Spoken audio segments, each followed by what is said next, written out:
Costello, come over here. What were you doing in that department store?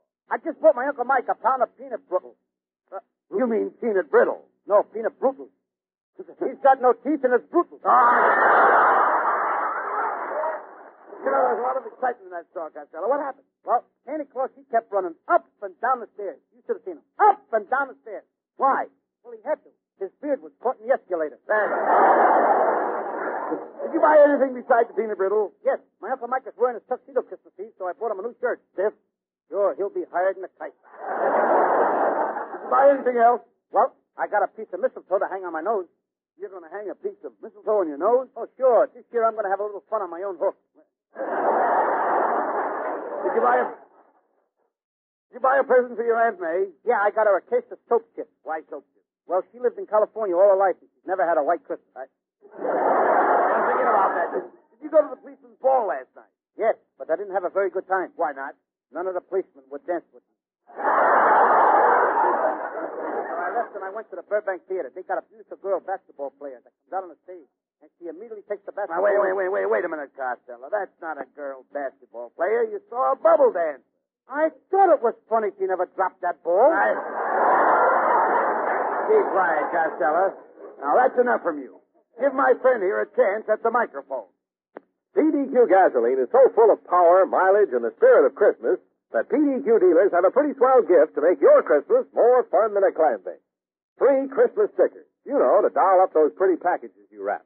Beautifully, colorfully printed, some of them just dripping sentiment, others quick as an offhand gag. Yes, you'll find these handy decorations for Christmas packaging will add infinitely to the zesty spirit of Christmas giving. For you'll have one or more appropriate decorative Christmas stickers to put on gifts for everybody, from baby to granddad. Nothing to buy, of course. Just drive in to any PDQ service station and ask for your free Christmas stickers. If you don't own a car, borrow one, but drive in soon and ask for your free set of Christmas stickers. Get yours before they're gone. Get 'em PDQ. Are you ready, Mr. Vander? Then on with the Abbott and Costello Show. Here's Abbott and Costello again. Come on, Costello. I'm back. Take those bicycle clips off your trousers. Did you ride your bicycle to the studio again today? Yes. It's very dangerous. Oh, it ain't as dangerous as being a pedestrian. It's getting so bad that even us Boy Scouts can't help old ladies across the street anymore. But we figured out a system. What do? We round up all the old ladies on one corner, then we send for Tom Brenneman. Now, Costello, don't make fun of Tom Brenneman. He's got quite an influence on the ladies. You're telling me? My Aunt May has gotten to so many of his broadcasts, she won't let my Uncle Mike sit down at the breakfast table unless he's wearing a woman's hat. Uncle Mike still plays the washtub with Spike Jones' band. Sad case of it. Spike Jones had to get rid of him. Why? Success went to his head. He sold his washtub and bought a Bendix. What is your Uncle Mike doing now? Well, he drives in the midget auto races. Is Mike a fast driver? Abbott, I drove down the highway with him Sunday, and we were going so fast the Burma shade signs were lathering up Dr. Pepper. Your Uncle Mike is wackier than you are. I can't understand how your Aunt May married him. Abbott, the day they got married, Uncle Mike was drugged. Your Aunt May drugged him? Yes, she drugged him all the way to the church. And then drugged him right up to the altar. It was a beautiful wedding. They had a double ring ceremony. A double ring ceremony? Yeah, my Uncle Mike slipped the ring on her finger, and my Aunt May slipped one through his nose. Right after the wedding, Uncle Mike put his foot down. He said, May, the one that wears the pants in this family will handle the money. Well, how did it work out? You know, my Aunt May looks mighty nice and slack. Your Uncle Mike and Aunt May are quite a couple. Have they got any children, Lou? Well, sure. Last year they had triplets. Triplets? Boys or girls? Well, one was a boy and one was a girl, but they never found out what the third one was. When it was 3 days old, it flew away.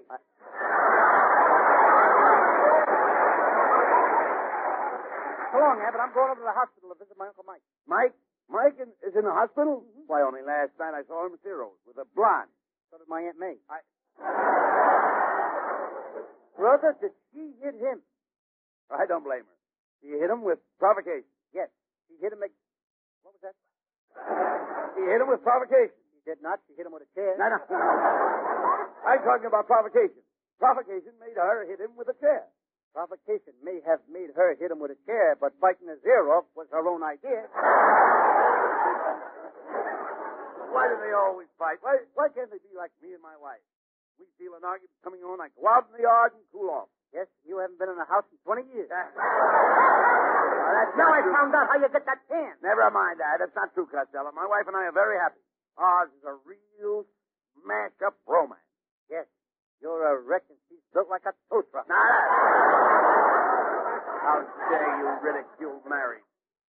You don't even know what a husband is. A husband is what's left of a sweetheart after a nerve has been killed. You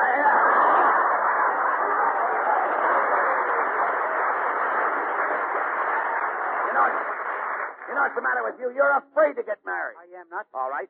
What would you do if a beautiful blonde came along and proposed to you? I'd get a marriage license to marry her. Suppose a beautiful redhead came along and proposed to you. I'd get a marriage license to marry her. And if a beautiful brunette came along? I'd get a marriage license to marry her. Wait a minute. Where are you getting all those marriage licenses? The same place you're getting all the girls. Dummy, you never tried to get married. I did, too. I once wrote to the Lonely Hearts Club. I said I wanted to marry somebody with hair like mine, and I enclosed the lock of my hair. What happened? I got letters from 2 Cocker Spaniels. Oh, Sam, please. Look, how is your romance coming with Susan Miller? I think she wants to see me in a baby. What makes you think that? Every time I ask her to go out with me, she tells me to go jump in a lake. Hello, boy. Well, it's Susan Miller.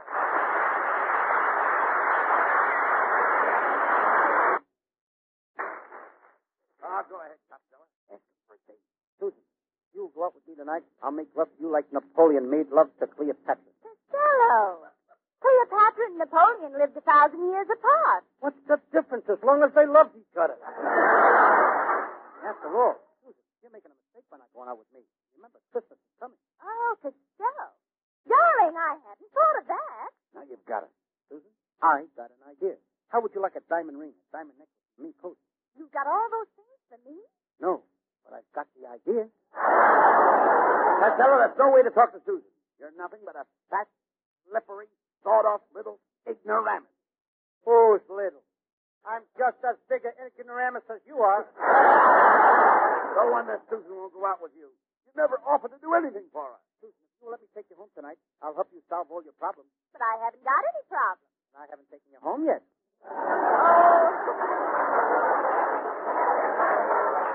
Oh, goodbye. I don't blame Susan Miller for turning you down. Every night in the week, you're out with a different girl. You're wrong, Abbott. I only go out with 6 girls. 6 girls. I take Sunday off. Monday I go with Mabel. Tuesday I go with Rose. Wednesday I go with Amy. Thursday I go with Ruth. Friday I go with Betty. And Saturday I go with Clara. And Sundays I take off. Hello, Mr. Costello. There goes my Sunday off. Costello, if you put your money in the bank, you wouldn't be able to go out with girls. Now, I'm taking you to the bank right now, and you're going to open a savings account with that $10. Put the money in the bank, in the bank, in the bank. Put the money in the bank and draw interest. Now, let's go in. This bank ain't honest. Look at that sign. Assets, $4 million. Well, how does that make them dishonest, Lou? My mother put $7 in that bank yesterday. Why didn't they change that sign? Costello, this is a fine bank. See that man coming this way? He's the president. That soapy-looking guy is the president? Certainly. What happened to Truman? Them Republicans have probably got him standing in for Eddie Duchin. Oh. Quiet, Costello. Here he is. Well, Mr. Abbott, Dave, who dragged this oversized piggy bank in here? Oh, pardon me, that's Costello. Costello wants to put some money in the bank. Fine. Now, where would you like to put it, Costello? Checking account, savings account, or the vault? Can I have that last thing again? Vault? Surely you know about our vault. Well, I don't vault very well, but if you want to dance, let's gimme. Banker Melonhead, Costello wants to open a savings account. Fine. In that case, we'll have to fill out a new depositor's card. Here we are. Now, first, your name. Lou Costello. How do you spell Costello? Now, let's see now. C-O-S. Just put down Jones. All right. Now, how do you spell Jones? Let Jones worry about that. My name is Costello. Now, look. We'll have to have your name. It's the rules of the bank. Now, in case something goes wrong, the money goes to your next of kin. Now, tell me your name so I can tell your mother. My mother knows my name. All right. How much money have you got to deposit? I I got 10 $1 bills. Okay, hand it over here and I'll count it. Let me see. 1, 2, 3, 4, 5, 6, 7, 8. There's only $8 here. Hey, wait a minute. There must be some mistake here. I'll count it. 1, 2, 3, 4, 5, 6. There's only 6. 6? Hand it back here, Abbott. I'll count it again. 1, 2, 3, 4. There's only $4 here. Wait a minute. Let me count it. It won't last another trip. Look, I want to deposit $10. Now I only got 4. That's all right. You can put up security for the other $6. Now, about security, do you have a car or jewelry? Or does anyone in your house have a fur coat? Only my Airedale, but I don't think he's your size. Well, in that case, I'll accept the $4. Congratulations. You are now one of our depositors. Now, when you walk into the bank, Costello, you can put up a big front. How do I do that? In your case, walk in backwards. Costello, you're now on the road to success. Remember, to become rich, you must save your money. You've got to be thrifty. You've got to be economical. Economical? Parsimonious. Parsimonious? You don't know the meaning of failure. I don't know the meaning of parsimonious. Give me my money, Melon. But you came in here as one of our depositors, Costello. If you take your money back, you will go out of here as one of our withdrawers. I'll go out like what? Withdrawers. I hope so. I came in here with them. Costello, don't withdraw your money. Remember, you're putting it in the bank so you won't spend it on girls. Girls? Don't, Costello. You squander your money on girls, do you? How long has this been going on? When did you start going with girls? As soon as I found out that I wasn't one.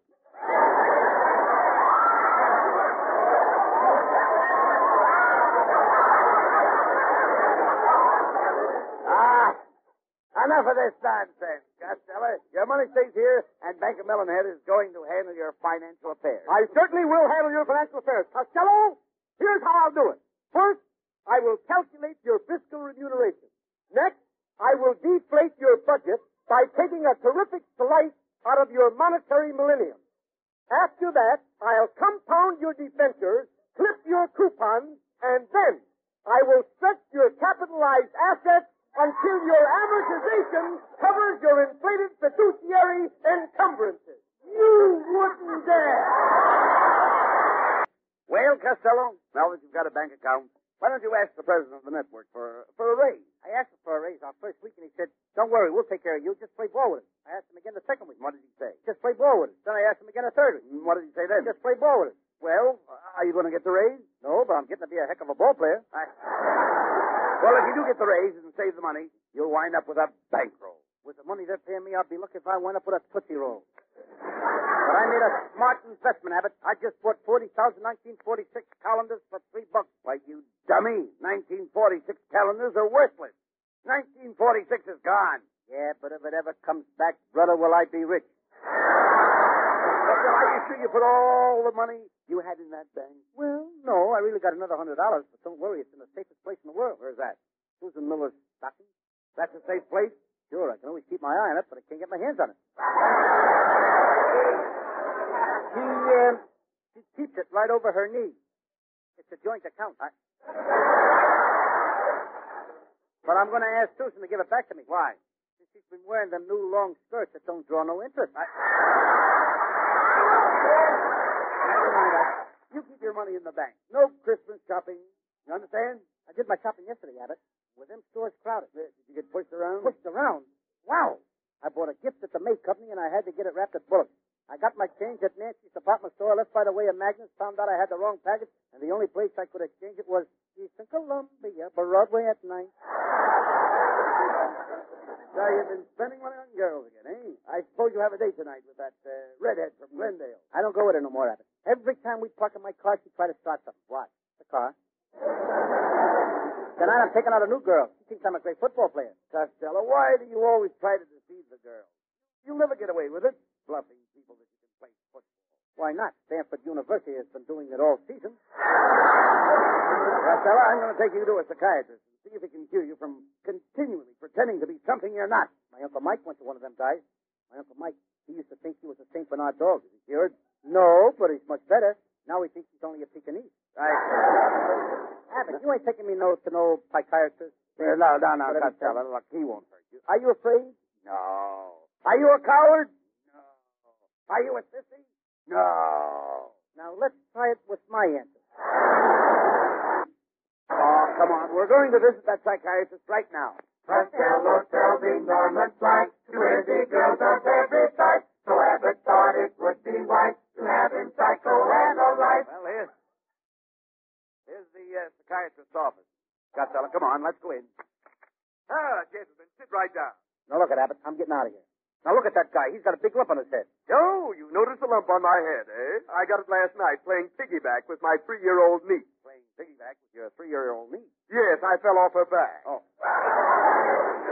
That's nothing. I once had my nose broken in 3 places. Well, what did you do about it? I'm staying out of those 3 places.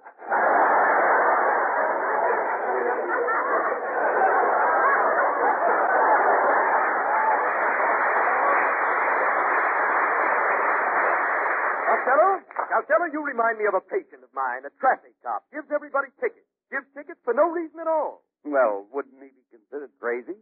Not in California, he wouldn't. And last night he gave his wife a ticket at the dinner table just for parking the butter too near the ketchup. He was right. She was in a red zone. You know, some screwy... Yes, indeedy. Some screwy cop gave me a ticket this morning just because I stuck something in the back of another guy's car. What was it? The front of my car. We're getting no place. Professor. You could say that again. Yes, I'm saying it. Can you cure Costello of going out with girls? I think so. I'll give him something that'll make him too tired to go out with girls. Here, walk over to this drugstore and get this prescription filled. Joe's Drugstore, Dayton, Ohio. Will the medicine make you too tired to go out with girls? Oh, the medicine's no good, but that walk ought to knock you out. Professor, Costello's trouble is that he hands these girls such a terrific line that they all fall for him. Well, in that case, I'll have to probe his mind. Now, Costello, lay down on that rubber life raft I'm having my couch re-upholstered. That's right. Now tell me, just what do you say to these girls? Well, every Monday night I call on Pepsi Pinpoint. I go to her.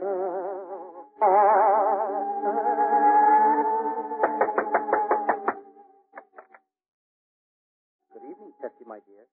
Well, if it isn't my hero, 5-Chief Costello, may I congratulate you on how natural and intellectual you look in your official uniform.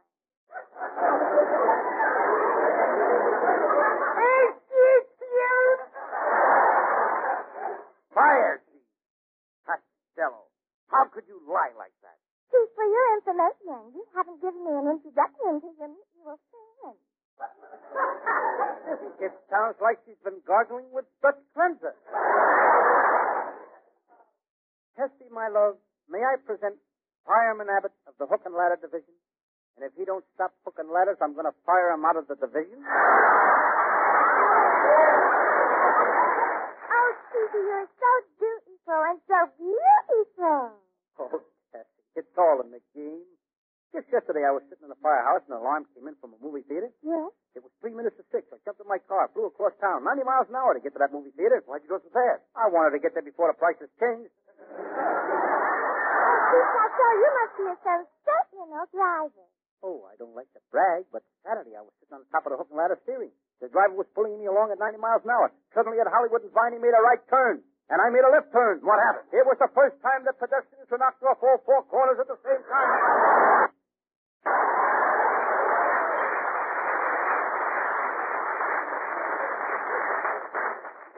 Well, Chiefy, I must make my departure. Your life is very picturesque and funny. I'm glad I met you. Well, I consider myself very fortunate to have met up with you.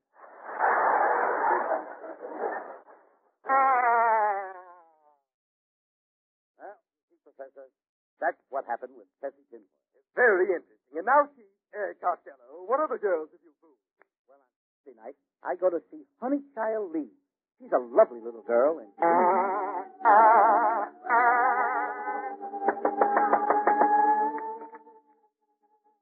good evening, my honey child, you all. Well, pone my pone and joltin' my joltin' bread if it ain't Colonel Costello. Colonel Costello, this is terrible. Colonel, who are your Tom and friend? Honor, child, this is my Effie Boone companion, Major Abbott. As soon as he sees 3 to 5 more mint juleps, he all will be a full colonel.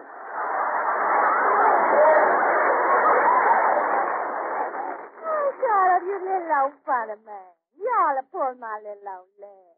No, I ain't. But that's a fine little old idea, and I'm, Oh, Colonel, honey, is there anything new happening downtown? Oh, yes, quite a scandal down in Birmingham. Somebody stole a bronze suit off the statue of Stonewall Jackson. Left him standing there in his DVDs. That's terrible. It's a disgrace to the South. A Southern general standing there in a Union suit.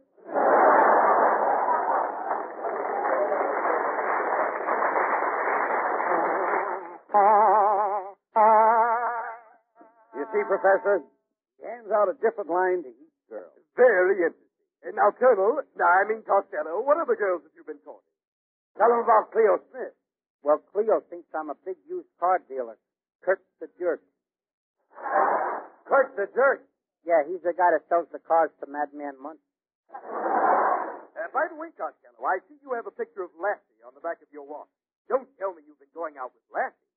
That's the saddest case of all. She thinks I'm rin-skin.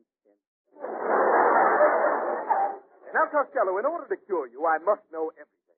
Are there any more girls you haven't told me about? No, sir. Are you sure? Professor, would I lie? Professor, can you do anything for Costello? I'll start the treatment tomorrow. Goodbye, and give your name to my secretary on the way up. There's the secretary. My, she's pretty. Miss, I'm the new patient. And, Well, Governor Costello, how are things in Idaho? I've been mighty busy. All right, come on. The boys will be back in just a few seconds.